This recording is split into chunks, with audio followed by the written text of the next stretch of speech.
মাতি অনাৰ বাবে মই নতুন সাহিত্য পৰিষদক ধন্যবাদ জনাইছোঁ। মোৰ কথাৰ মাজত কেতিয়াবা জড়তা থাকি যাব পাৰে বা কেতিয়াবা মৌন সময় থাকি যাব পাৰে, তাৰ বাবে মই ক্ষমা প্ৰাৰ্থী। যি কি নহওক, নতুন সাহিত্য পৰিষদৰ দ্বাৰা আয়োজিত বিষ্ণু ৰাভা স্মাৰক বক্তৃতা অনুষ্ঠানত বিষ্ণুপ্ৰসাদ ৰাভাৰ কাম আৰু মতাদৰ্শৰ ওপৰত ক'বলৈ আচলতে মোক অনুৰোধ কৰা হৈছিল। কিন্তু বিষয়বস্তুটোৰ ওপৰত ভাবি চাবলৈ গ'লে সেই বিষয়বস্তুটোৰ পৰিসৰ বহুত বহল। সেইকাৰণে মই তাৰে এটা অংশৰ বিষয়ে ক'বলৈ লৈছোঁ। সেই অংশটো হৈছে বিষ্ণু ৰাভাৰ ৰাজনীতিৰ লগত থকা সম্পৰ্ক। চাবলৈ গ'লে বিষ্ণু ৰাভা ছাত্ৰ অৱস্থাৰ পৰা ৰাজনীতিৰ লগত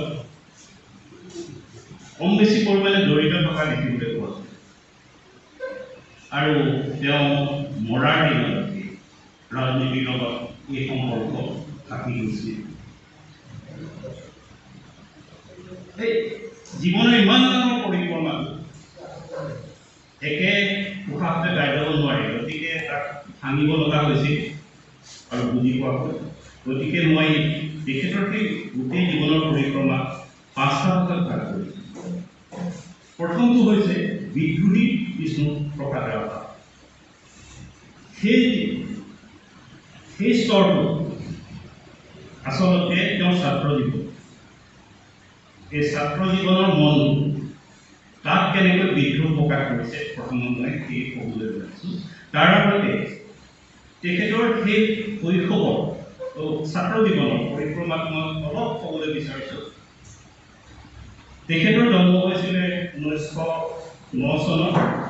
1917 চনত দেউতাকৰ মৃত্যুৰ পাছত তেখেত তেজপুৰলৈ আহে, ইয়াৰে হাইস্কুলত পঢ়ে আৰু প্ৰৱেশিকা পৰীক্ষা পাছ কৰিলে তেখেতে 1926 চনত, আৰু তেতিয়া তেওঁৰ বয়স 17 বছৰ আৰু 26 চনত তেখেত ইয়াত আৰু নপঢ়িলে, তেওঁ কলিকতালৈ গ'ল, চেণ্ট পল কলেজত IC পঢ়িবলৈ নামভৰ্তি কৰিলে। তাত 2 বছৰ পঢ়াৰ পাছত 1928 চনত তেওঁ IC পাছ কৰিলে। তাৰপিছত তেওঁ বিপন কলেজত, কলিকতাৰে বিপন কলেজত ভৰ্তি কৰিলে। তেওঁ BSc পঢ়িবলৈ আৰম্ভ কৰিলে। কিন্তু সেইটো সময়তে তেওঁৰ জীৱনলৈ কিছুমান অবাঞ্ছিত মুহূৰ্ত আহে। তেওঁ তাৰ স্থানীয় পুলিচে সোধপোছ কৰিবলৈ ল'লে, তেওঁৰ হোষ্টেলৰ ৰুমত খানা তালাচী কৰিবলৈ ল'লে আৰু এই ঘটনাবোৰ সঘনাই ঘটিবলৈ ল'লে। সেই দুখতে যদি আমি কিয় ঘটিলে সেইটো জানিবলৈ আমি সেইটো সময়ত কলিকতাৰ পৰিস্থিতিটো অধ্যয়ন কৰিব লাগে। সেইটো সময়ত কলিকতাত 1928 চনত বিপ্লৱবাদী গোটবোৰ, এইবোৰ এনাৰ্কিষ্ট গোট আছিলে, বহুতে জানে, আপোনাৰ অনুশীলন কমিটি, যুগান্তৰ দল, এইবিলাক সেইটো সময়ত সক্ৰিয় হৈ উঠিছিল নতুন গোট। তেওঁলোকৰ সদস্যৰ ৰিক্ৰুইটৰ তেওঁলোকে ছাত্ৰসকলৰ ওপৰত লক্ষ্য ৰাখিছে আৰু ৰাভা সেই সময়ত, বিষ্ণু ৰাভা সেইটো সময়ত জাকত জিলিকা যাক কোৱা হয় সেই ছাত্ৰ আছিল। তেখেতে ফুটবল দলৰ কেপ্টেইন আছিল বিপন কলেজৰ। তেখেতে গান গাব পাৰিছিল, কবিতা লিখিব পাৰিছিল, আবৃত্তি কৰিব পাৰিছিল, নাচিব পাৰিছিল, সকলোখিনি গুণেই আছিল। গতিকে তেওঁলোকে নিশ্চয়, মোৰ অনুভৱ যে ৰাভাৰ লগত, বিষ্ণু ৰাভাৰ লগত প্ৰত্যক্ষ বা পৰোক্ষ যোগাযোগ কৰিবৰ বাবে চেষ্টা কৰিছিল এই গোটবিলাক, আৰু সেইবাবে তেওঁ পুলিচৰ সন্দেহত পৰিছিল আচলতে। গতিকে অলপিত পিছত ৰাভা এই সোধপোছৰ কাৰণে, ঘটনাবোৰৰ কাৰণে বিধ্বস্ত হ'ল। তেখেতে কলেজে পাতিলে, ৰিপন কলেজে পাতিলে। তেওঁ কোচবিহাৰলৈ গুচি আহিল। কোচবিহাৰ ভিক্টোৰিয়া কলেজত তেওঁ নাম লেখালেহি। কিন্তু সেই দুখৰ বাবে ক'ব লাগিব যে নাম লিখালেও তেওঁ BSc পঢ়িব নোৱাৰে, BSc পঢ়িবলৈ নাপালে, কাৰণ তাত ছায়েন্সৰ ষ্ট্ৰীমেই নাছিলে। গতিকে তেখেতে তাত আৰ্টছ পঢ়িব লগা হ'ল, এবছৰ তেখেতৰ লোকচান হ'ল, BA প্ৰথম মহলাত নাম লিখালে। সেইটো সময়ত কোচবিহাৰত চাবলৈ গ'লে দ্বৈত শাসন চলিছিল। তাত এজন দেৱান আছিল, লগতে এজন ইংৰাজ প্ৰতিনিধি আছিল। দেৱানজনৰ নাম আছিল নলিনী ৰঞ্জন হস্তিগাৰ, আৰু ইংৰাজ প্ৰতিনিধিজন আছিল মিষ্টাৰ হকিনছন। তেওঁলোক দুজনে কোচবিহাৰখন সেইটো সময়ত মধ্যযুগীয় প্ৰথাৰে শাসন কৰাৰ নিচিনা হৈছিল। তেওঁলোক যদি ৰাস্তাৰে ফুৰিবলৈ ওলাই আহে, তেতিয়া ৰাস্তাত থকা পদাচাৰীখিনি ৰাস্তাৰ দাঁতিলৈ যাব লগা হৈছিল, মূৰ ধুৱাই থাকিব লগা হৈছিল, তেতিয়ালৈকে তেওঁলোক মাৰ নাপায়। তেওঁলোকৰ প্ৰসাদৰ আগতে কোনেও চাইকেলত উঠি যাব নোৱাৰিছিল, কোনেও ছাতি লৈ যাব নোৱাৰিছিল। এনেকুৱা ধৰণৰ অবান্তৰ কিছুমান প্ৰথা তেখেতসকলে চলাই ৰাখিছিল। আৰু এদিন সেই প্ৰথাটো ফিৰি থাকোঁতে এদিন বিষ্ণুপ্ৰসাদ ৰাভা আৰু তেওঁৰ লগৰীয়া কিছুমান এনেই ৰাজপথলৈ ওলাই আহিছিল। সেইটো সময়তে এজন আৰক্ষীয়ে ৰাভাক ক'লে যে এই বাটেদি দেৱান আৰু ৰিজেণ্ট চাহাব আহি আছে, তোমালোক ৰাস্তাৰ দাঁতিলৈ যোৱা, মূৰ ধুৱাই থিয় হৈ থাকে। ৰাভাই সেই কথাটো তৰ্ক কৰিলে, প্ৰতিবাদ কৰিলে, আৰু তৰ্কতে বাৰু গোটেই কথাখিনি শেষ হ'ল। কিন্তু সেই যিটো ক্ষোভ প্ৰতিবাদৰ ক্ষোভ থাকি গ'ল ৰাভাৰ মনত, 2-3 দিন মানৰ পিছত সেইটো বিস্ফোৰণ হ'ল। ৰাভাই কেইটামান বন্ধু লৈ ৰাতি ৱাল পোষ্টাৰিং কৰিছে। ৱাল পোষ্টাৰিঙত এটা চৰা লিখিছে। চৰা মানে বেংগলত সেইটোৱেই চাৰি শাৰী যিটো কবিতা কয়, তাক চৰা বুলি কোৱা হয়। গতিকে চৰা লিখিলে। এই চৰাটো সকলোৱে জানেই, ৰাজ্য আছে 2টি পাতা, 1টি কালো 1টি চাদা, ৰাজ্যেৰ যদি মঙ্গল চল নীতি পাতায় থাকে। চৰাটো লিখিলে ঠিকে, এতিয়া চৰাটো লিখাৰ মাজৰ মনস্তত্বটো মই ক'ব বিচাৰিছোঁ। প্ৰথম আৰু দ্বিতীয় শাৰীৰ মাজত আমি যদি চাওঁ, তাত দুটা আশাৰ কথা কোৱা হৈছে আৰু বৰণৰ কথা কোৱা হৈছে, পঢ়াৰ কথা।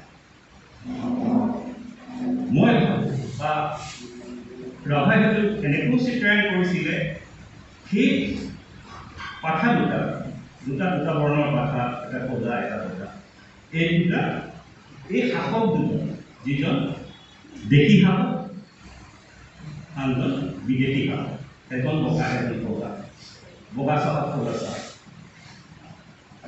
আৰু যদি এতিয়া আপুনি 3 নম্বৰ 4 নম্বৰ শাৰীটোৰ মাজলৈ আহে, তাত কৈছে,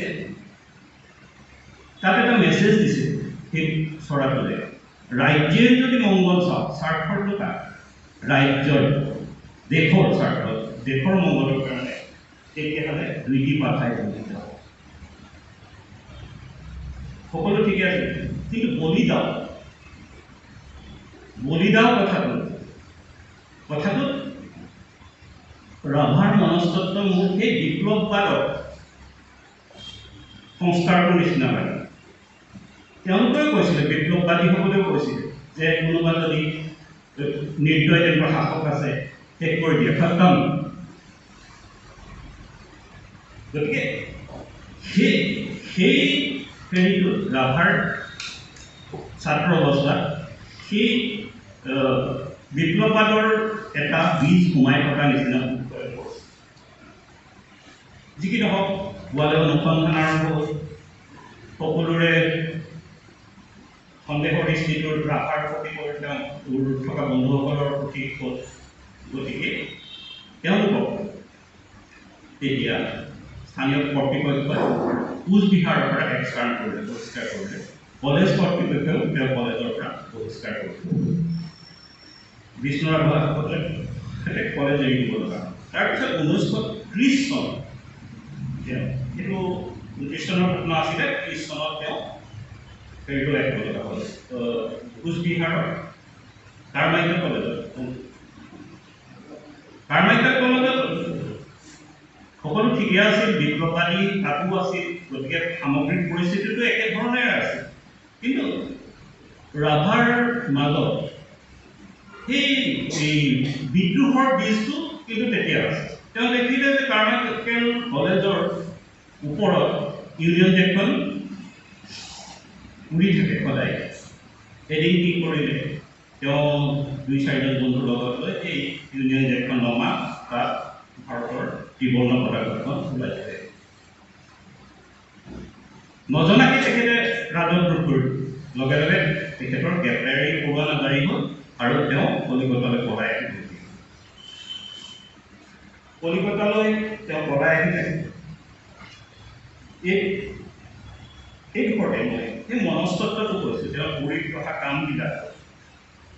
মই ভাবোঁ যে ৰাভাই এই কামখিনি যিখিনি ছাত্ৰাৱস্থাত কৰিছিলে, তেওঁ প্ৰতীকী বিদ্ৰোহ বুলি কয়, প্ৰতীকধৰ্মী আছিলে। তেওঁলোকে একদম তেনেকুৱা এনাৰ্কিষ্ট এক্টিভিটিজ কৰা নাছিলে।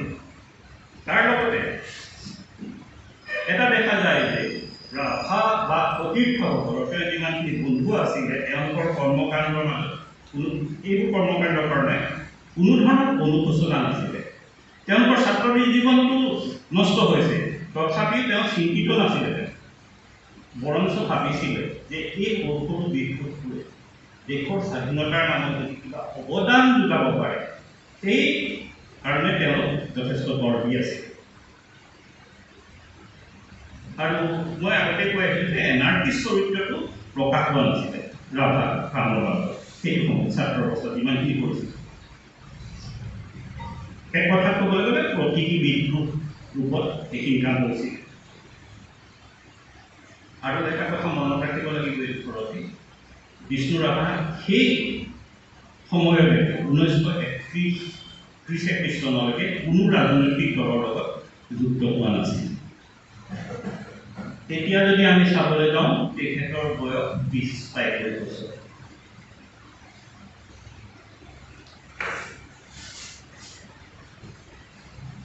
তাৰপিছত ৰাভাক আমি কলিকতাত আহি মই বিচাৰি নাচাওঁ, এইডোখৰ যিহেতু তেখেতে ৰাজনৈতিক ফিল্ডটোৰ লগত কাৰণেই ক'বলৈ গৈছোঁ, গতিকে ৰাজনৈতিক ফিল্ডটোৰ লগত সেইডোখৰ সময়ত কোনোভাৱে কোনো ধৰণে জড়িত থকা নাছিলে। তেওঁ 31 চনৰ পৰা 43 চনমানলৈকে ৰাজনীতিৰ লগত কোনো সম্বন্ধ নাছিল। তেখেত কলিকতাতো আছিলে, অসমতো আছিলে, অন্য বাহিৰতো আছিলে। তেওঁ সুকুমাৰ কলা অধ্যয়ন কৰিছিলে, বাঁহী চেতনা এইবিলাক আলোচনাৰ লগত জড়িত আছিলে, গ্ৰামোফোন কোম্পানীত ৰেকৰ্ডিং কৰিছিলে। সেই সময়তে 1935 চনত তেওঁ প্ৰথম বিবাহ কৰিছিলে এগৰাকী শিল্পীৰ লগত, প্ৰিয়লতা দত্ত বুলি। দুৰ্ভাগ্যবশতঃ তেখেতৰ অতি কেইবছৰমানৰ পাছতে নেকি মৃত্যু হ'ল।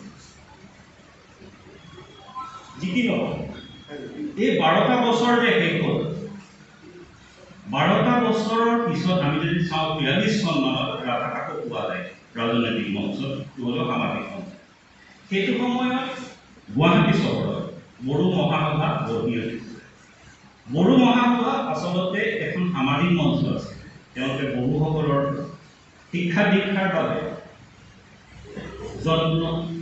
উন্নতিৰ কাৰণে যত্ন কৰিছিলে, স্কুল পাতিছিলে। এনেকুৱা ধৰণৰ দেৱেন থাপকাৰী, বলোৰাম বসুমতাৰী এইবিলাকে স্কুল পাতিছিলে তাত পঢ়াবৰ কাৰণে। আৰু বিষ্ণু ৰাভা সেই প্ৰচেছটোৰ লগত, প্ৰক্ৰিয়াটোৰ লগত জড়িত হৈ পৰিছিলে। তেনেকৈ থাকোঁতে তেখেতসকলৰ বাৰ্ষিক অধিৱেশনত বিষ্ণু ৰাভাই সভাপতিত্বও কৰিছিল।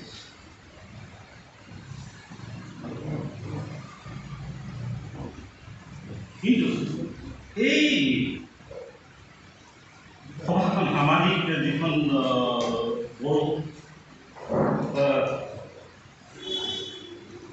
যিখন মঞ্চ আছিল বড়োসকলৰ, সেইখন পিছলৈ RCPৰ দলটোৰ লগত যুক্ত হৈ গৈছে। তেওঁলোকে আঠিয়াৰ আন্দোলন অংশ লয়।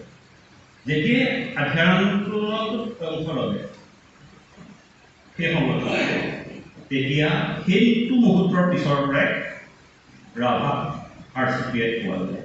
Revolutionary communist party of India, বিপ্লৱী ভাৰতৰ বিপ্লৱী কমিউনিষ্ট পাৰ্টি পোৱা যায়। পাৰ্টিৰ সদস্যভুক্ত হোৱাৰ পিছত ৰাভা পাৰ্টি কৃষক ফ্ৰণ্ট কাম কৰিবলৈ কৃষক ফ্ৰণ্ট, এতিয়া কৃষক ফ্ৰণ্ট আছিলে কৃষক উন্নয়ন পঞ্চায়ত, সেই ফ্ৰণ্টত কাম কৰিবলৈ পঠাই দিলে আৰু তেনেকৈ কমিউনিষ্ট প্ৰকাৰ চব যাব লগাই হৈছিল। এটা ফ্ৰণ্টত কাম কৰিবলৈ, কোনোবা ছাত্ৰ ফ্ৰণ্টত কাম কৰিব লাগিব, কোনোবাই গৈ ফেক্টৰী চেল হিচাপে আছিলে ফেক্টৰী ৱৰ্কাৰ্ছৰ লগত কাম কৰিব লাগিব, সংগঠন কৰিব লাগিব, তেনেকুৱা ধৰণৰ কামবিলাক কৰাবলৈ পঠাইছিল। আৰু ৰাভাও তেতিয়া যাব লগা হৈছিলে আৰু তেখেতৰ বয়স তেতিয়া ৩৫ বছৰ। বয়সটো সেইকাৰণে কৈছোঁ যে সেইটো সময়ত আপুনি ভাবিবলৈ সহজ হয় বস্তু এটা, মানুহ এজনে কল্পনা কৰিবলৈ সহজ হয়। ৩৫ বছৰীয়া ৰাভাজনে কি বৰঙণি আছিল, আৰু সেই বৰঙণি ২২ বছৰীয়া মানুহ এজনক আমি বিচাৰিব নোৱাৰোঁ, গতিকে মই বয়সটো উল্লেখ কৰিছোঁ। তেওঁ ৪৫ত জইন কৰিছিলে খেতি ১৯৪৫। তাৰপিছৰ পৰা তেওঁ গোটেই দলটোৰ লগত ইমান নিবিড়ভাৱে জড়িত হৈ পৰিল যে তেখেতক পাৰ্টিৰ ভাষাত ফুল টাইমাৰ নিচিনাকৈ কাম কৰিবলৈ ল'লে, সৰ্বক্ষণ কৰ্মীৰ নিচিনাকৈ তেখেতে কাম কৰিবলৈ ল'লে। আৰু তেওঁৰ কেইটামান কামৰ উদাহৰণ দিছোঁ। ১৯৪৪ চন তেতিয়া INA যিটো নাভিক বিদ্ৰোহ হৈছিলে, নাভিক বিদ্ৰোহ RCPয়ে ছাপোৰ্ট কৰিছিলে, আৰু সেই ভূমিকাটোৰ ওপৰত তেখেতে সেইটো সময়ত প্ৰবন্ধ লিখিছিলে নাভিক বিদ্ৰোহৰ ওপৰত। তাৰপিছত যদি চাই 1944 চনতে 46 মানে 46 চনত তেতিয়া APSF RCPৰ ছাত্ৰ ফ্ৰণ্টটোৱে অধিৱেশন পাতিছিলে গোৱালপাৰা ইউনিয়ন। তাৰ দৃষ্টিভংগীৰ তেওঁৰ সভাপতি আছিল। গ্ৰুপিং ব্যৱস্থা তেতিয়া প্ৰৱৰ্তন কৰিব বিচাৰিছিলে। গ্ৰুপিং ব্যৱস্থাটোৰ বিৰুদ্ধে তেওঁ শক্তিশালীভাৱে সভা সমিতি কৰি তুলিছিলে উজনি। এইবিলাক তথ্য পোৱা যায়, পুলিচ তথ্যও আছে। গুৱাহাটী বিশ্ববিদ্যালয় প্ৰতিষ্ঠাৰ বাবে তেতিয়া আন্দোলন চলিছিলে। বিষ্ণু ৰাভা এই আন্দোলনৰ অংশীদাৰ আছে। গতিকে মই ক'ব বিচাৰিছোঁ, বিষ্ণু ৰাভা নতুনকৈ সোমোৱা এজন সদস্যই এটা বছৰৰ ভিতৰত কমৰেডশ্বিপ পাইছিলে। তেওঁ কমৰেড বুলিয়ে জনা গৈছিলে। কমৰেড বিষ্ণু ৰাভাজনৰ জন্ম সেইদৰে। তাৰপিছত আপুনি 47লৈ আহে। 47ত আহিলেও পাব আপুনি এটা সকলোৱে জনা কথা, আমাৰ যেতিয়া স্বাধীনতা পালোঁ, আমাৰ দেশে যেতিয়া স্বাধীনতা পালে, তাৰপিছত RCPয়ে ক'লে কি স্বাধীনতা হোৱা স্বাধীনতা, ইয়াত ক্ষমতাৰ হস্তান্তৰণহে হোৱা হৈছে, এইটো স্বাধীনতা নহয়। যেতিয়ালৈকে ইকনমিক আমাৰ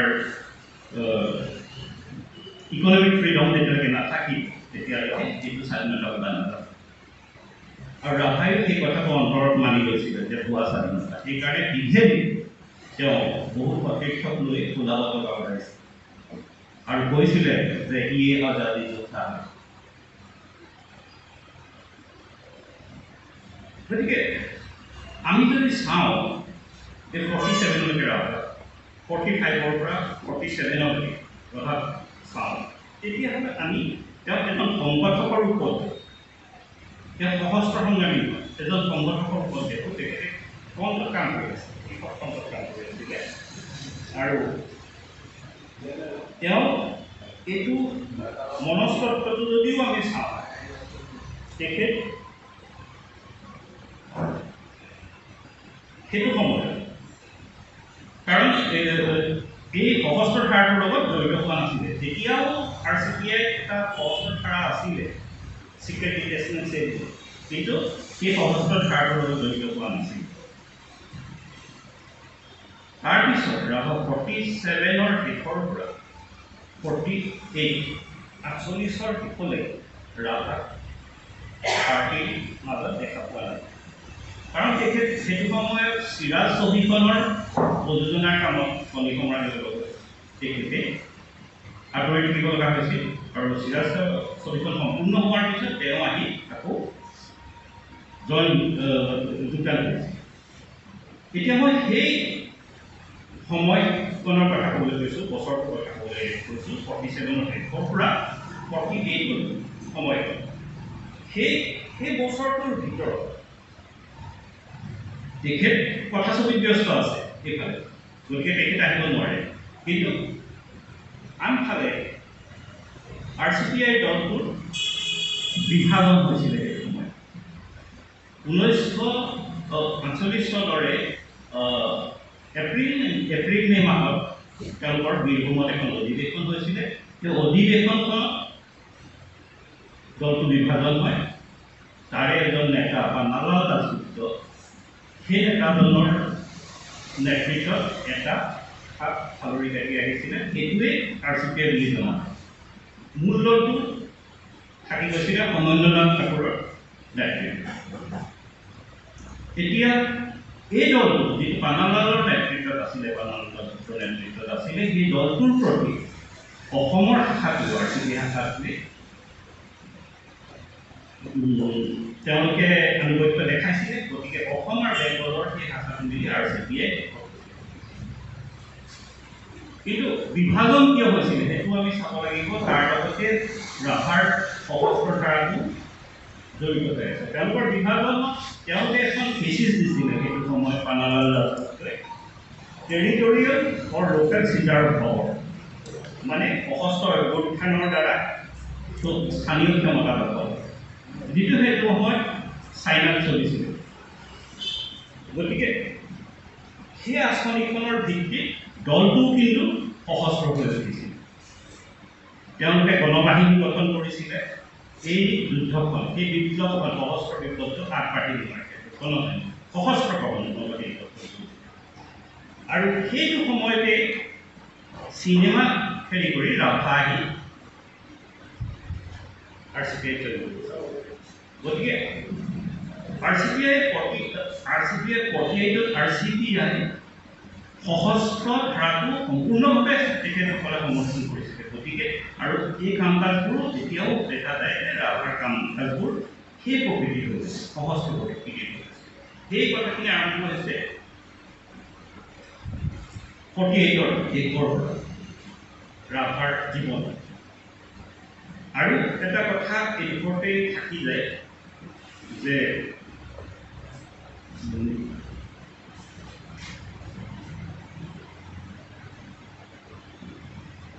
আমি এই তেওঁ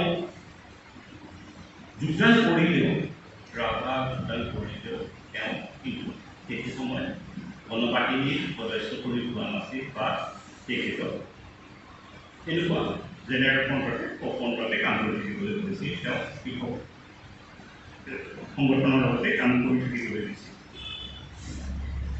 আৰু সেই সময়তে কি হ'ল, বিশ্বনাথ মেধি চৰকাৰে কমিউনিষ্ট উৎখাত কৰিবলৈ কমিউনিষ্ট গ্ৰেপ্তাৰৰ অভিযান আৰম্ভ কৰিছিল। CPIৰ পৰা আৰম্ভ কৰিছিল RCPIলৈকে কিছুমান এটা গ্ৰেপ্তাৰ হৈছে। সেই গ্ৰেপ্তাৰৰ কাৰণে RCPI চেণ্ট্ৰেল কমিটিটোৱে নিৰ্দেশ দিলে যে যিমানবোৰ কুশাসৰ নেতা আছে বা কৰ্মী আছে সেই সকলে আত্মগোপন কৰিব লাগে। আৰু ৰাভাও সেইটো আদেশতে আত্মগোপন কৰিবলগীয়া হয়। তেখেতৰ আত্মগোপন কালটো হৈছে 48ৰ পৰা 52 চনলৈ। এই কালটো 5 বছৰীয়া কালটো আমি তেখেতক চৰকাৰৰ কাৰণে অজ্ঞাত হ'লেও জনসাধাৰণৰ কাৰণে জ্ঞাত। আৰু সেই হেৰিতে আৰু বিভিন্ন ধৰণৰ তথ্যৰ ভিত্তিত ৰাভাক বহু ঠাইত পোৱা যায়, বেলেগ বেলেগ ঠাইত। মই সেই সময়খিনি ভাগ কৰি লৈ মই ৰাভাক বেলেগ বেলেগ ঠাইত আৱিষ্কাৰ কৰিছোঁ। সেইটো তথ্যৰ ভিত্তিত কৰা হৈছে। এখন মোৰ লিখা কিতাপখনত এতিয়া আমি যদি চাওঁ এই 5 বছৰৰ প্ৰথম 48ৰ পৰা 49 চনটো যদি চাওঁ, তেতিয়া বিষ্ণু বৰপ্ৰসাদ ৰাভাক আমি উজনিত দেখা পাওঁ। তেখেতে শিৱসাগৰ, ডিমৌ, নাজিৰা, ডিব্ৰুগড়, মৰাণ, খোৱাং, নামৰূপ, নাহৰকটীয়া, আনকি জয়পুৰলৈকে খোজকাঢ়ি গৈ সংগঠন কৰিছিল, কৃষক সংগঠন কৰিছিল। আৰু তেওঁৰ লগত আছিলে খগেন বৰবৰুৱা, যোন ৰাজনৈতিক আছিলে, RCPৰ লিডাৰ আছিলে। আন এজন তেখেতে পাইছিলে মৰাণত ৰজনী হাজৰিকা। ৰজনী হাজৰিকা ট্ৰাইবেল সংঘৰ সভাপতি আছিল, বহুত বিদ্যান মানুহ, লিখা পঢ়া কৰা মানুহ। তেখেতৰ বহুত কেইখন গ্ৰন্থও আছে জনজাতিৰ ওপৰত। শুনা যায়, এইটো কোনো প্ৰমাণ নাই, শুনা যায়, বহুত পুৰণা কৰ্মীৰ মুখত শুনা যায় যে বিষ্ণুৰাভাও তেওঁৰ লগত কেইবামাহো ব্ৰহ্মপুত্ৰৰ এটা চাপৰিত গৈ আত্মগোপন কৰি আছিলে, ঘৰ সাজি পেলাই। তাতে তেওঁলোকে লিখা মেলা কৰিছিলে। আৰু বিষ্ণুৰাভাৱে সেই সময় এই অঞ্চলটো তেতিয়া শিৱসাগৰ জিলা আৰু লখিমপুৰ জিলা আছিলে, অবিভক্ত ডিব্ৰুগড় জিলা বুলি আছিলে। গতিকে সেই গোটেই ঠাইখিনিৰ থকা জনজাতিখিনি, যিমানখিনি মৰাণ, মটক, কছাৰী, দেউৰী, এই গোটেইখিনি মানুহৰ বুৰঞ্জী এখন লিখিবলৈ যত্ন কৰিছিলে। যদিও এইটো পিছলৈ পোৱা উপলব্ধ নহ'ল, বহুতে কয় যে পুলিচে অত্যাচাৰৰ কাৰণে সেইখিনি নাইকিয়া কৰি দিয়া হ'ল, নষ্ট কৰা হ'ল। এইটো মই কৈছোঁ, এইটো সহস্ৰ ধাৰা নহয়। সহস্ৰ ধাৰাটোৰ লগত তেতিয়াহ'লে বিষ্ণুৰাভা কেনেকৈ হৈ আছে? সেইটো সময়ত RCPI বনবাহিনী বনাইছিলে, লগতে প্ৰশিক্ষণ কেন্দ্ৰ বনাইছিলে, বন্দুক কেনেকৈ চলাব লাগে সেইবিলাক শিকাইছিলে। আৰু তেনেকুৱা এটা কেন্দ্ৰ প্ৰকাশ হৈছিলে ডিব্ৰুগড়ত, নগা পাহাৰৰ পালতে পাতিছিলে, RCPI পাতিছিলে। আৰু তেওঁ তাত নাগা হেৰিখিনিও আহি, ৰিবেলখিনিও আহি তাত প্ৰশিক্ষণ লৈছিলে। আৰু জনা যায় সেই সময়তে বিষ্ণুৰাভা তাত আছিল। আৰু তেওঁ মাৰ্কা সংগ্ৰামী ৰবি ৰাও, দীপক চাঙক লগ কৰিছিল, তেওঁলোকৰ লগত সন্মিলন পাতিছিল, তেওঁলোকৰ লগত আলোচনা কৰিছিল, এটা সমন্বয়ৰ সৃষ্টি কৰিব বিচাৰিছিল। আৰু পুলিচৰ ৰেকৰ্ডত এইটোও পোৱা যায় যে ৰাভাই বহুতবাৰ এই ডিব্ৰুগড় কেন্দ্ৰত গৈছিল, তেওঁ ৰাজনৈতিক পাঠদান। গতিকে সেইফালৰ পৰা চাবলৈ গ'লে ৰাভা 48-49 চনত তেওঁ সহস্ৰ হেৰিটোৰ লগত জড়িত আছে আৰু উজনিত আছে। তাৰ পাছত 1950 চনৰ লগে লগে তেখেতৰ বিষ্ণুৰাম মেধি চৰকাৰে কমিউনিষ্ট, তেতিয়া বহুত ষ্ট্ৰং হৈ গৈছে আন্দোলনটো, কমিউনিষ্ট আন্দোলনটো বহুত শক্তিশালী ৰূপত আহিছে, আঠিয়াৰ আন্দোলনটো শক্তিশালী হৈছে। সেই তেতিয়া কমিউনিষ্ট উৎখাতৰ নামত তেখেতে স্থানীয় আৰক্ষীয়ে লগতে সামৰিক বাহিনীও নিযুক্ত কৰে। আৰু প্ৰথম কমিউনিষ্ট বিৰোধী অভিযান চলালে উজনিত। সেইটো আগষ্ট মাহৰ 1948-50 আগষ্ট মাহত তাত আৰম্ভ হৈছিলে। আগষ্ট মাহৰ পিছত আৰম্ভ হৈছিলে। গতিকে তাত যেতিয়া আৰম্ভ হ'ল, পাৰ্টিয়ে ক'লে যে ৰাভা তাত থকা কোনো যুক্তিযুক্ত নাই, গ্ৰেপ্তাৰ হ'ব। গতিকে তেখেতক আহিবলৈ দিলে নামনিৰ ফালে। তেখেতক তাৰ পাছত 50 চনত তেখেতক পোৱা যায় সেইকাৰণে উত্তৰ গুৱাহাটীৰ দীঘেলী, টিহু, নমাটি, মুছলপুৰ, নলবাৰী আদি ঠাইত তেখেতক সেইটো সময়ত পোৱা যায় ৰেকৰ্ড। তেখেতৰ লগত সেইটো সময়ত কাম কৰিছিলে নবীন মেধি, লোকনাথ বৰুৱা আদি RCPIৰ নেতাখিনি। সেই নবীন মেধিৰে কন্যা কনকলতা মেধি তেখেতক বিষ্ণুৰাভাই বিয়া কৰিছে। সেইটো সময়ত তাতো তেওঁ সহস্ৰ ধাৰাটোৰ লগত জড়িত হৈ আছে। তাত চাবলৈ গ'লে যদি ভালকে ভৌগোলিকভাৱে চাই, তেতিয়া তাৰ ভূটানৰ পাদদেশত কিছুমান জেগা আছিলে, শিলবাৰী, বাগমাৰা, হাঁহচৰা, পানপাৰা, এইবিলাক ঠাই জনজাতি অধ্যুষিত ঠাই আছিলে। আৰু সেইসকলৰ যুৱকসকলক তেওঁলোকে গণবাহিনী কৰিছিল। বিষ্ণুৰাভাও তাত যুক্ত আছিলে সেই প্ৰচেছটোত। তৰুণ হেণ্ডেকা আছিলে আৰু বহুত কেইজন, তেনেকৈ ৰতি স্বৰ্গীয় আছিলে, এনেকুৱা ধৰণৰ বহুত কেইজন নেতাই দ্বাৰা তাতো গণবাহিনীৰ এটা প্ৰশিক্ষণ কেন্দ্ৰ গঠন কৰিবলৈ যতন কৰা হৈছিলে আৰু তেওঁলোকে প্ৰথমতে মানৱ অৰণ্যত থকা বুগান নদী বুলি যিখন কোৱা হয় সেই নদীখনৰ পাৰত তেওঁলোকে প্ৰথমতে প্ৰশিক্ষণ কেন্দ্ৰ পাতিছিলে আৰু স্থানীয় যুৱকসকলক তাত প্ৰাথমিক প্ৰশিক্ষণটো দিছিলে। তাৰপিছত সেই কেম্পটো তেওঁলোকে ভূটানৰ ভিতৰলৈ অৰণ্যৰ ভিতৰলৈ আৰু সেইটো বৰদাবান নামে ঠাইখনত তেওঁলোকে সামৰিক প্ৰশিক্ষণটো আৰম্ভ কৰিছিল। আৰু এইটো কথা ঠিক যে বিষ্ণু ৰাভা সেইটো অঞ্চলত এই প্ৰশিক্ষণ কেন্দ্ৰটো ভূটানৰ ভিতৰত থকা প্ৰশিক্ষণ কেন্দ্ৰটো বহু মাহ ধৰি থাকিছিল। তেওঁলোকে আত্মগোপন কৰি থাকিব লগা হৈছিল। গতিকে সেইটো দ্বিতীয় চোৱা গুচি গ'ল।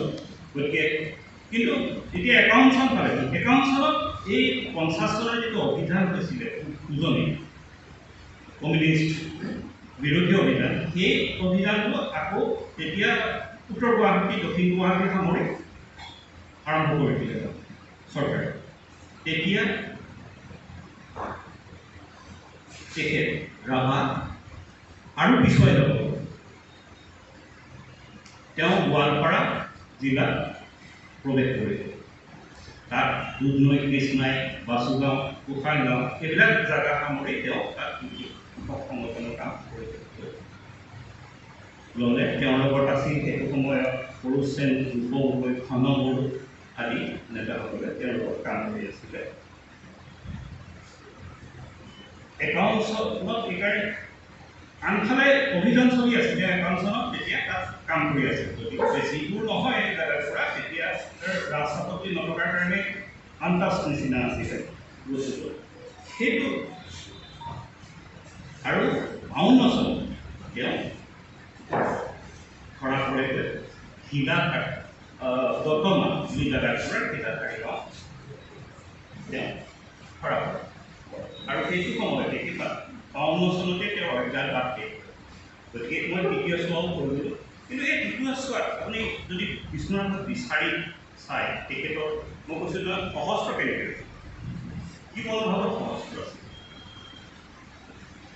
দলে তেওঁ প্ৰথম কথা কৃষক সংগঠনৰ দায়িত্ব দিছিল আৰু তেওঁ গণবাহিনীৰ মই আগতে কৈ গৈছোঁ গণবাহিনীৰ সদস্য কৰা নাছিল। কিন্তু অজ্ঞাতবাসৰ সময়খিনি তেখেতে পাৰ্টিৰ সহস্ৰ ধাৰা স্বীকাৰ কৰি লৈছিল আৰু তেওঁ নিজাববীয়াকৈ বিপ্লৱৰ সেনানী কৰিছিল।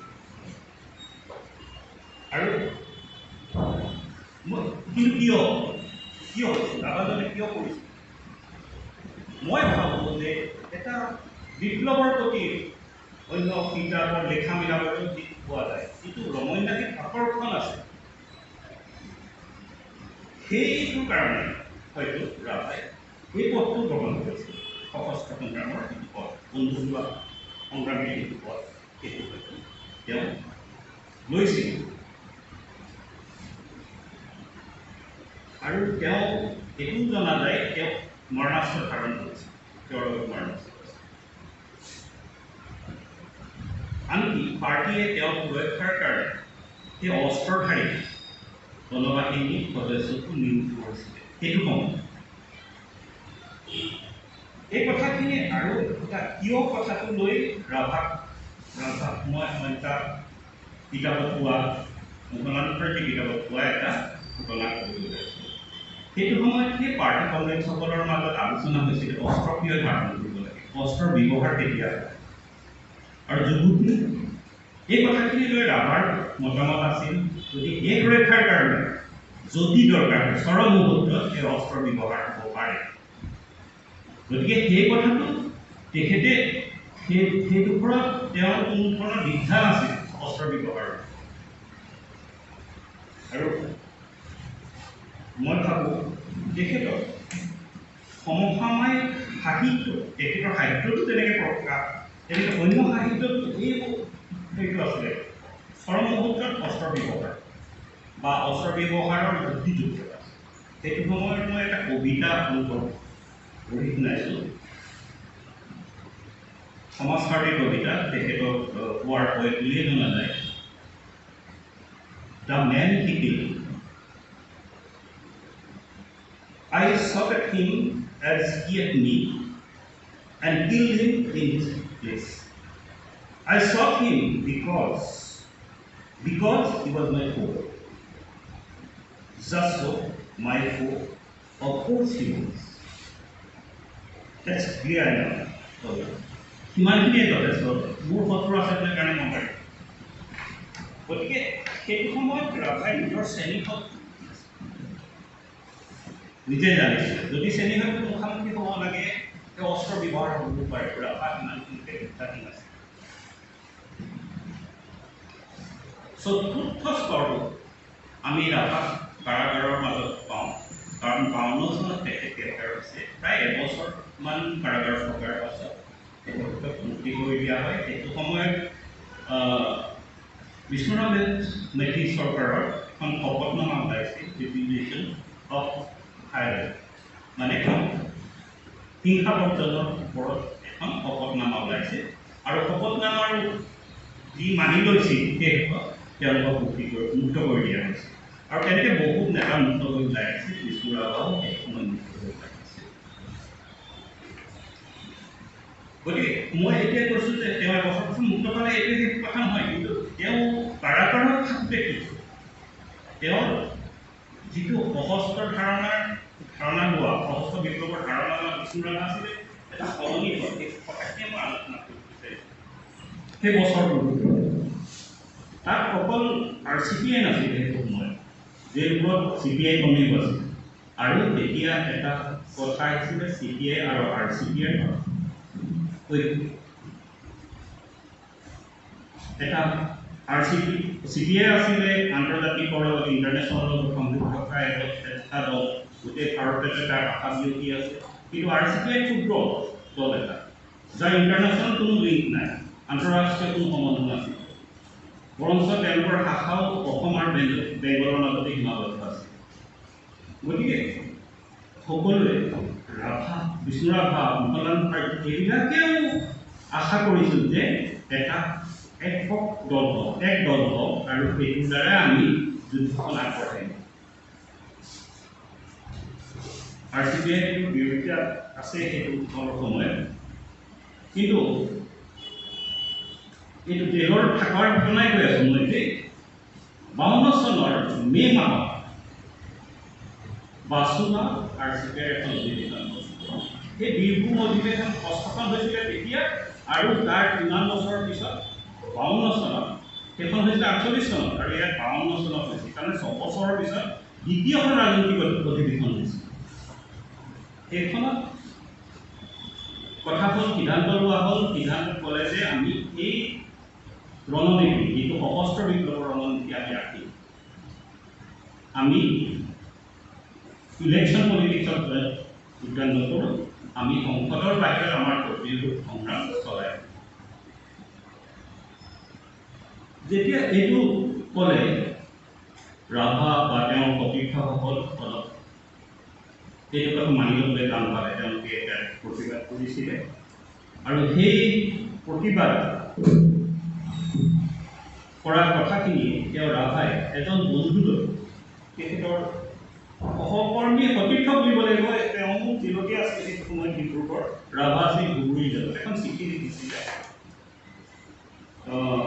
পৰিসুন্নাল আৰু সুৰেন্দ্ৰ ভট্টাচাৰ্যলৈ এখন চিঠি লিখিছিল, ৰাভাৰ চিঠি। তোমালোকৰ চিঠি পাইছোঁ, তোমালোকৰ লগত মোৰ একমত। বৰ দুৰ্ভাগ্য যে পাৰ্টিলৈ আহি এনে হীন নেতৃত্বৰ অধীনত পৰিলোঁ। এনে কৰ্মৰ্থ কৰ্মী হোৱা পাৰ্টিৰ সৌভাগ্য, কিন্তু বৰ দূৰদৰ্শী নেতৃত্বৰ দুখত পৰি দুষ্ট হ'ল। বহু যুৱকৰ জীৱন নষ্ট হ'ল, ৰাইজৰ প্ৰেৰণৰ সীমা নাথাকিল। পান্নালালৰ দৰে প্ৰতিভাসম্পন্ন পুৰুষৰ অমূল্য জীৱন আবদ্ধ হ'ল। পান্নালাল দাসগুপ্ত তেতিয়া কিন্তু 51ত গ্ৰেপ্তাৰ হৈছে, কলকাতাত গ্ৰেপ্তাৰ হৈছিলে, আৰু তেখেতক যাৱজ্জীৱন কাৰাদণ্ড দিয়া হৈছিল। পাৰ্টি ওৱান্স মেন কনচাৰ্ণ নিচিনা হৈ উঠিল। গুৱাহাটীৰ কিছুমান স্বাৰ্থপৰ যুৱকৰ নিজস্ব সম্পত্তিৰ দৰে অসমৰ পাৰ্টিক যাহক বহুত লেনিনৰ লেফ্ট উইং কমিউনিটি বিকৃত কৰি পাৰ্টিয়ে ইনফেণ্টাইল ৰিজৰ্টৰ সৃষ্টি কৰে। যি দুৰাৰোগ্য মই পাৰ্টিকে ত্যাগ কৰি কিন্তু মনস্থ কৰিছোঁ। জেলৰ পৰা বেয়া দিন আৰু ভাল নহয়, অৱশ্যে কৰ্মৰত কৰ্মী আৰু ৰাজকীয়। তেতিয়াই তেওঁ হয়তো মনত বান্ধি লৈছিল তেখেতে RCPৰ লগত আৰু থাকিব নোৱাৰিব।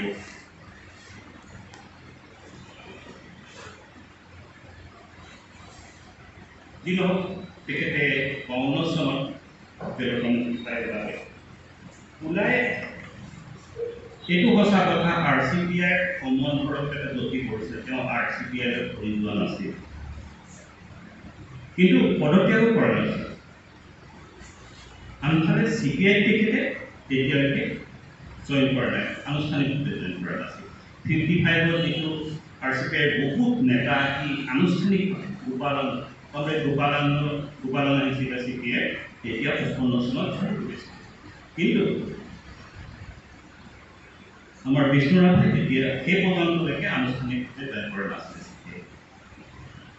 এতিয়া আমি পঞ্চম স্তৰলৈ আহিছোঁ, য'ত ৰাভাই সংসদীয় ৰাজনীতিটোৰ মাজত সোমাইছিলে। কেনেকৈ সোমাইছিলে এই কথাই মই ক'বলৈ লৈছোঁ। তেওঁ প্ৰথম কেইবছৰমান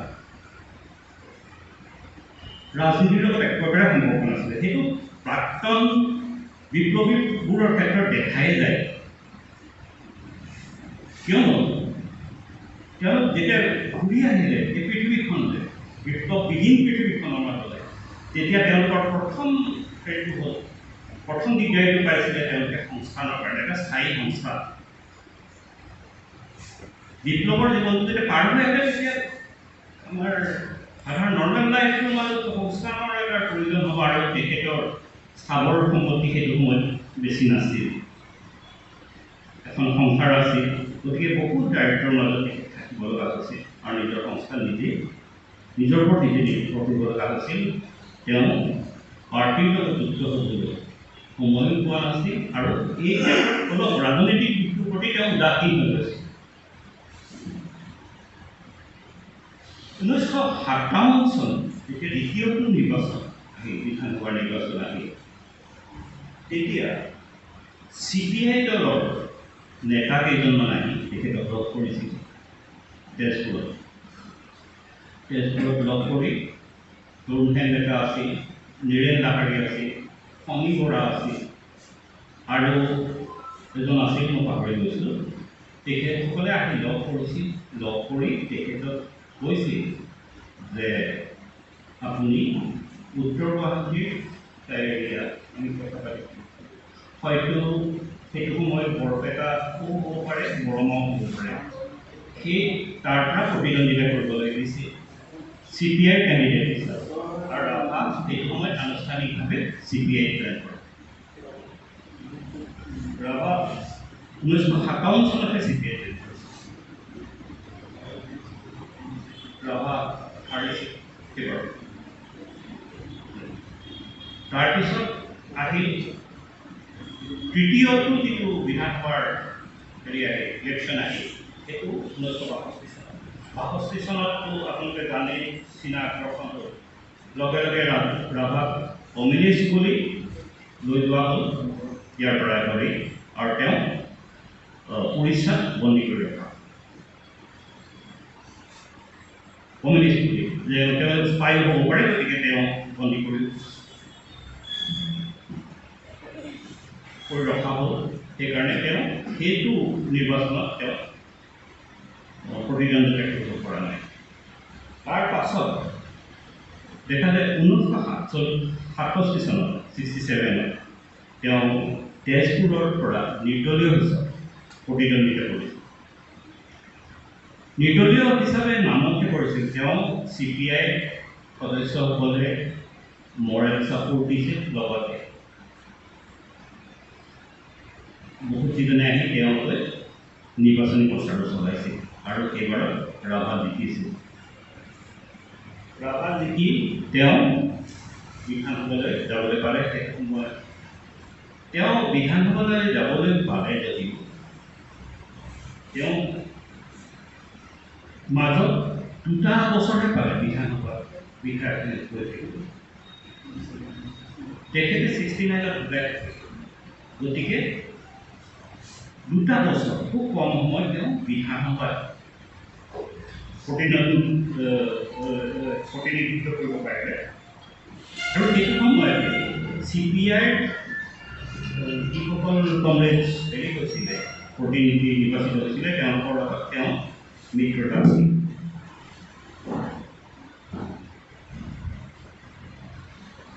কিন্তু মই এতিয়া কওঁ যে যিজন মানে এটা সময়ত সশস্ত্ৰ সংগ্ৰামৰ পোষকতা কৰিছিলে, সংসদীয় ৰাজনীতিৰ বিৰোধিতা কৰিছিলে, এই মানুহজনে 67ত আহি সংসদীয় ৰাজনীতি সোমালে। কিয় সোমালে? সেইটো সময়ত আপোনালোকে মই সময়ৰ দাবী বুলি কওঁ, কাৰণ সেইটো সময়ত গোটেই ৰাজনৈতিক পৰিৱেশ স্বাধীনোত্তৰ যিটো অসমৰ ৰাজনৈতিক পৰিৱেশটো সলনি হৈছে। তেতিয়া বিপ্লৱৰ সেই চুকটো নাই। আৰু চাবলৈ গ'লে বিশ্বৰ কমিউনিষ্ট আন্দোলন যিমানবোৰ হৈ আছিলে সকলোবিলাকৰ চৰিত্ৰবিলাক সলনি। তেওঁলোকে সেই পুৰণা চৰিত্ৰৰ বিপ্লৱ কৰি সভাত্মক বিপ্লৱ কৰিব লাগে এই কথাত নাছিল। সেইবোৰ চৰিত্ৰ সলনি হৈছিলে। আৰু RCPৰ ক্ষেত্ৰতো দেখা গ'ল এই সকলোখিনি পিছত 1955 চনত তেওঁলোকে আকৌ অধিৱেশন হ'ল। আৰু এই অধিৱেশনখনত তেওঁলোকে এই যিটো লাইন আছিলে, তেওঁলোকৰ ৰণনীতি আছিলে, আঞ্চলিক সমবায়ৰ ৰণনীতি, সেইবোৰত তেওঁলোকে নিজৰ ক'লে যে সেইটো বিশ্বাসী নহয় বুলি ক'লে আৰু সেই নীতিৰ পৰা তেওঁলোক আঁতৰি আছে। গতিকে শেষত যদি চাওঁ নহয়, CPI আৰু RCPI মাজত দণ্ডগত ডিফাৰেঞ্চ একোৱেই নাছিল, বহুত ওচৰ চাপি আহিছিল। কিন্তু ৰাভা কিয় কৈছিল? তেওঁলোকে সেইটো সময়ত কবি দেৱকান্ত বৰুৱাই কবিতা লিখিছিলে যে মৌখিক চৰিতাৰ কল্পনা আছে নিলিখা। কিন্তু ৰাভা সেইকাৰণে কৈছিলে যে মোৰ বোধেৰে তেখেত সেই দায়িত্বহীনতালৈ বিধানসভাত প্ৰৱেশ কৰা নাছিলে, বৰঞ্চ তেখেতৰ দায়িত্ববোৰ বহুত বেছি আছিলে।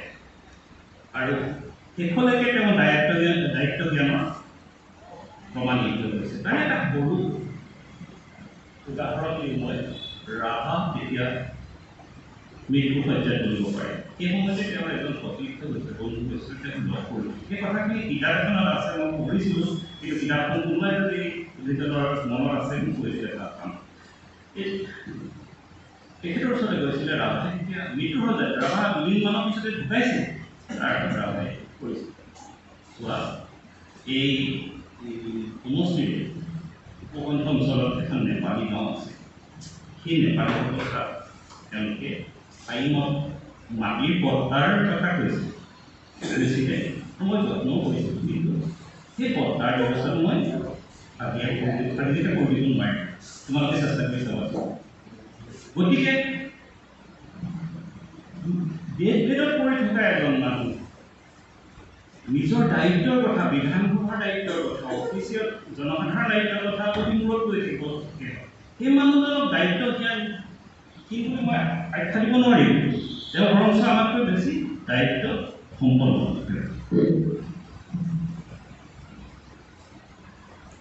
গৰম লাগিছে আৰু দীঘলীয়া হৈছে চাগে, এই ওপৰতে আৰু কেইটামান কথা কৈ যিহেতু ৰাভাৰ এই ৰাজনীতি জীৱনটো শেষেই হ'ল, মই এই গোটেইখিনি কথাৰ ওপৰত কেইটামান কথা আলোকপাত কৰিব বিচাৰিছোঁ।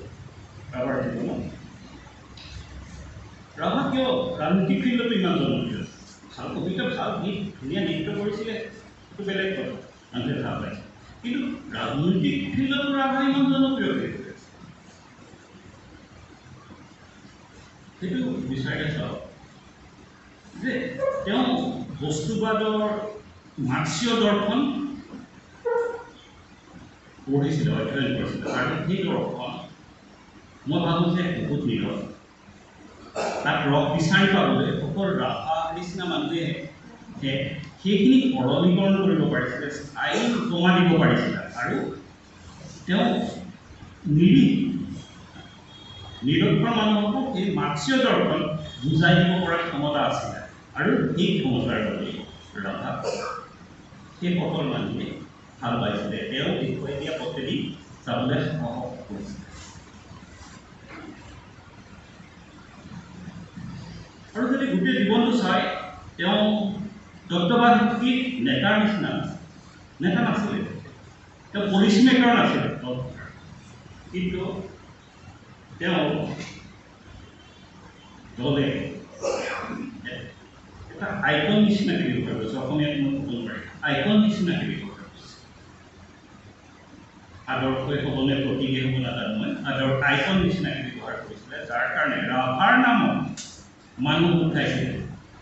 ৰাজনৈতিক সভাখনৰ নামত মানুহে RCPM পতা সভাখনৰ নামত মানুহ উঠোৱালে, ৰাভা তালৈ আহিব, ৰাভাদেও আহিব, আহু আহিব, সেইকাৰণে মানুহ হৈছে।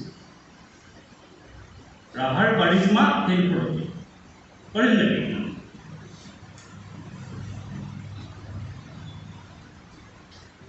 আৰু এটা কৈছোঁ যে তেওঁ মাৰ্ক্সবাদ গ্ৰহণ কৰিছিলে আৰু মাৰ্ক্সবাদৰ ওপৰত তেওঁৰ আনুগত্য সদায় আছে। বহুতে দল বাগৰাৰ কাৰণে চিটাই অহাৰ কাৰণে কয় যে দল বাগৰ, সেইটো নহয়, তেখেতে মাৰ্ক্সবাদ দৰ্শনতেই বিশ্বাস কৰি থাকে মৰাৰ। গতিকে মই নকওঁ যে তেওঁ দল বাগৰৰ ৰাজনীতি কৰিছে, সেইটো নহয়। আৰু সেই আনুগত্য যিহেতু থাকিলে সেইকাৰণে তেখেতক আমি মাৰ্ক্সবাদী হিচাপে ক'ব পাৰোঁ। তেওঁ কিছুমান তেওঁৰ ভালটো কথা, তেওঁ কিছুমান কথা দুখ আছিল, ব্যক্তিগত দুখ কিছুমান দেখা যায় তেওঁৰ কামৰ ক্ষেত্ৰত। মই কেইটামান উদাহৰণ দিব বিচাৰিছোঁ।